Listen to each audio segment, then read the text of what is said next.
ایک طبقہ ہے جو بظاہر کلمہ تو پڑھتا ہے، مسلمان ہونے کا دعویٰ بھی کرتا ہے، لیکن ان کی سوچیں اور ان کے نظریات اسلام کا انداز اور اسلام کا حلیہ اس طرح سے بگاڑتے ہیں کہ کسی طور بھی دین کی کوئی بھی اثر صورت اور روح باقی نہیں رہتی۔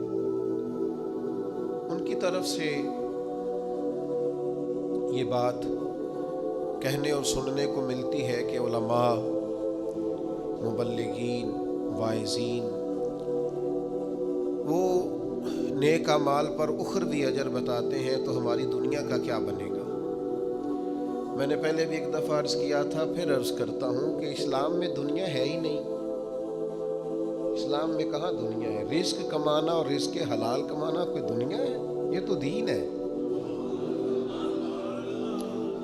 ماں باپ کی خدمت کرنا یا بچوں کی پرورش کرنا یا اپنے لیے اس لیے اسباب جمع کرنا کہ مجھے کسی کے سامنے ہاتھ نہ پھیلانا پڑے، اس رستے کو تو نبی پاک نے اللہ کا رستہ قرار دیا ہے۔ تو جس کو ہمارے عرف کے اندر بعض لبرل لوگ دنیا کہہ رہے ہیں، وہ دنیا تھوڑی ہے، وہ تو دین ہے۔ نہیں، آپ کو درجنوں مثالیں کتب احادیث میں ایسی ملیں گی کہ ایک شخص سے سرکار نے فرمایا، اس نے کہا مجھے جہاد پہ جانا ہے، تو فرمایا تیرے ماں باپ بوڑھے ہیں تو جا کے خدمت کر، اللہ جہاد کا اجر عطا کرے۔ ایک شخص نے عرض کی کہ یا رسول اللہ صلی اللہ تعالی علیہ وسلم، میرا نام فلاں غزوے میں لکھ دیا گیا ہے اور میری بیوی حج پہ جا رہی ہے، اس کو محرم کی ضرورت ہے، تو میرے لیے حکم کیا ہے؟ تو محبوب نے فرمایا آپ غزوہ پہ نہ جائیں، وہاں سے آپ کا نام کاٹ دیا جاتا ہے، آپ اپنی بیوی کے محرم بن کر حج کرنے جائیں۔ تو اس پر تو درجنوں دلائل ہیں کہ دین اسلام نے ترجیحات کا تعین کیا۔ جس طرح دین کے اندر نماز کو، روزے کو، حج کو، زکوٰۃ کو فرض کیا گیا، حقوق العباد بھی اپنے اپنے مقام پر فرض کیے گئے۔ تو اس لیے سرے سے یہ بات کہنا کہ ہماری دنیا کا کیا بنے گا، جتنا دنیا کے معاملات کو، جن کو ہم دنیا سمجھتے ہیں، دنیا کے معاملات کو جتنا اسلام سپورٹ کرتا ہے اور جتنا نظم و ضبط میں لاتا ہے اور جتنا اس میں حسن پیدا کرتا ہے اور جتنی اس کے اندر اسلام حساسیت لاتا ہے، یہ تو کسی اور مذہب میں دور دور تک موجود ہی نہیں ہے۔ تو اس لیے اس پہلو کو سمجھا جائے۔ اب دیکھیے قرآن مجید فرقان حمید کی سورہ نحل کی ایک آیت کریمہ کا میں نے ایک حصہ تلاوت کیا۔ ایک تو اسی سورہ مبارکہ کی ایک آیت میں نے تلاوت کی تھی جس میں اللہ نے فرمایا جو بھی اچھے عمل کرے، من عمل صالحا من ذکر او انثی وهو مؤمن فلنحیینہ حیاتا طیبہ، جو بھی اچھے عمل کرے، چاہے مرد ہو چاہے عورت، شرط یہ ہے کہ مومن ہو، ہم اسے پاکیزہ زندگی عطا فرمائیں گے، اس کی زندگی کے شب و روز کو حیات طیبہ بنا دیا جائے گا۔ اب یہ آیت کریمہ بھی سورہ نحل میں موجود ہے۔ اللہ کریم نے ارشاد فرمایا للذین احسنوا فی ہذہ الدنیا حسنہ۔ یہ جو حسنہ کا لفظ ہے قرآن میں، یہ بڑا ہی حسین ہے۔ فرمایا وہ لوگ جنہوں نے اس دنیا میں بھلائی کی، ہم نے دنیا میں ان کے لیے بھلائی رکھی ہے، یہاں بھی انہیں بھلائی ملے گی، انہیں ان کی نیکیوں کا اجر دیا جائے گا، ان کی زندگی کو خوبصورت بنا دیا جائے گا، ان کے احوال کو مرتب کر دیا جائے گا۔ حضرت عبداللہ ابن عباس رضی اللہ تعالیٰ عنہ ارشاد فرماتے ہیں جو آدمی نیک عمل کرتا ہے، اللہ اس کے دل کو اطمینان دیتا ہے، چہرے کو رونق دیتا ہے اور وقت میں برکت پیدا فرما دیتا ہے۔ اس کے لیے اللہ تبارک و تعالیٰ یہ آسانیاں پیدا کرتے۔ للذین احسنوا فی ہذہ الدنیا حسنہ، ان لوگوں کے لیے جو اس دنیا میں بھلائی کریں گے، اللہ تبارک و تعالیٰ نے بھلائی رکھی ہوئی ہے۔ یہ کیسے ہو سکتا ہے کہ کوئی شخص بھلائی کرے دنیا کی زندگی میں رہ کر اور پھر وہ نقصان اٹھائے؟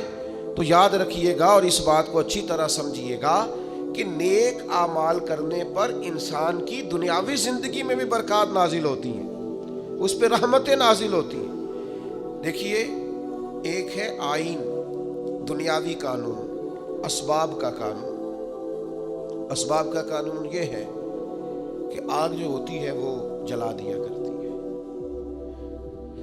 پانی سے پیاس بجھتی ہے، کھانا کھانے سے بھوک ختم ہوتی ہے، یہ دنیاوی قانون۔ ایک ہے روحانی اور رحمانی قانون، وہ یہ ہے کہ آگ ہمیشہ جلاتی ہے، لیکن اگر رب چاہے تو جناب ابراہیم علیہ السلام کو نہیں جلایا کرتا۔ یہ رحمان کا قانون ہے، یہ روحانی معاملہ ہے۔ ویسے تو انسان کھانا کھاتا ہے تو اس کی بھوک مٹتی ہے، لیکن نبی پاک علیہ الصلوۃ والسلام نے فرمایا بیمار کے ساتھ ضد نہ کرو، اس لیے کہ اس کا رب اسے کھلا بھی دیتا ہے اور پلا بھی دیتا ہے، اس کا پیٹ بھرا ہوا ہوتا ہے، اس کو بھوک نہیں لگ رہی ہوتی۔ یہ کیا ہے؟ یہ روحانی قانون۔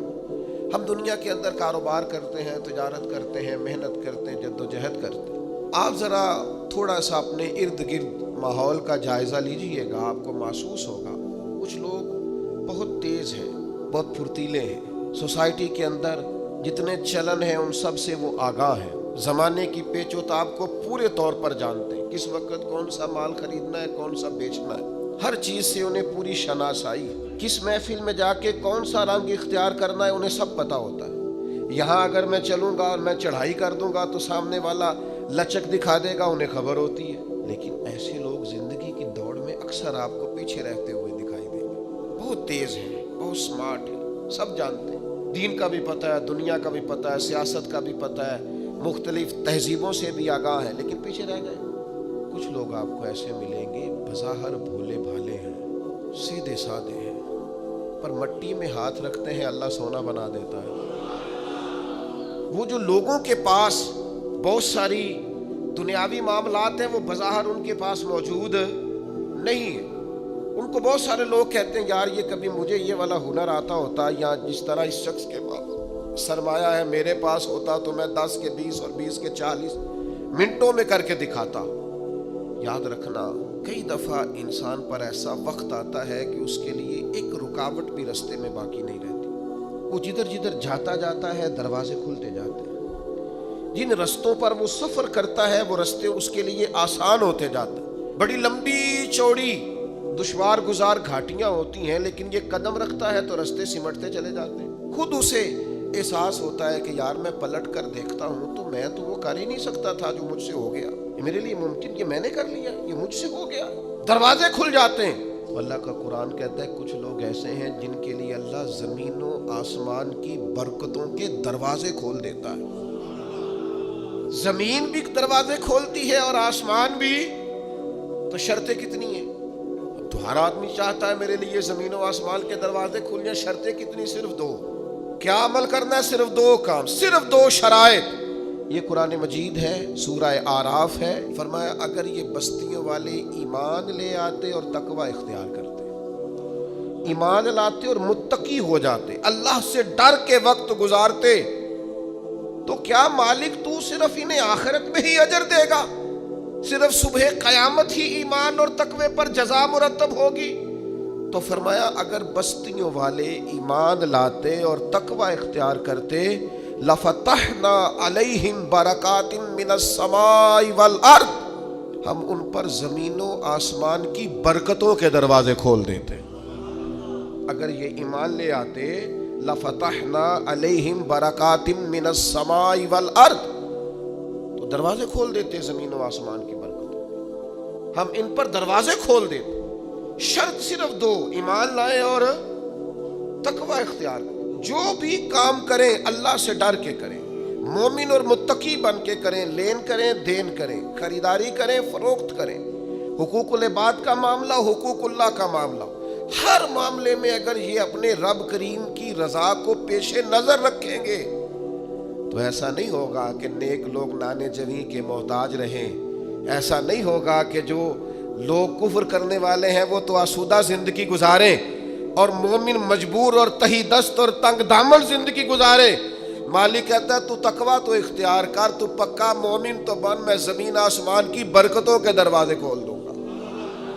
اور بالکل اسی مضمون کو سورہ طلاق کے اندر بیان فرمایا، بالکل اسی مضمون کو۔ بعض اوقات ایسا ہوتا ہے انسان مسائل میں گھر جاتا ہے اور اسے چاروں جانب سے راستے بند نظر آتے ہیں، اسے محسوس ہوتا ہے کہ یار اس وقت تو میں وہی ہوں جس کے ارد گرد اتنے لوگ ہوتے تھے، یہ اچانک کیا ہوا؟ ہر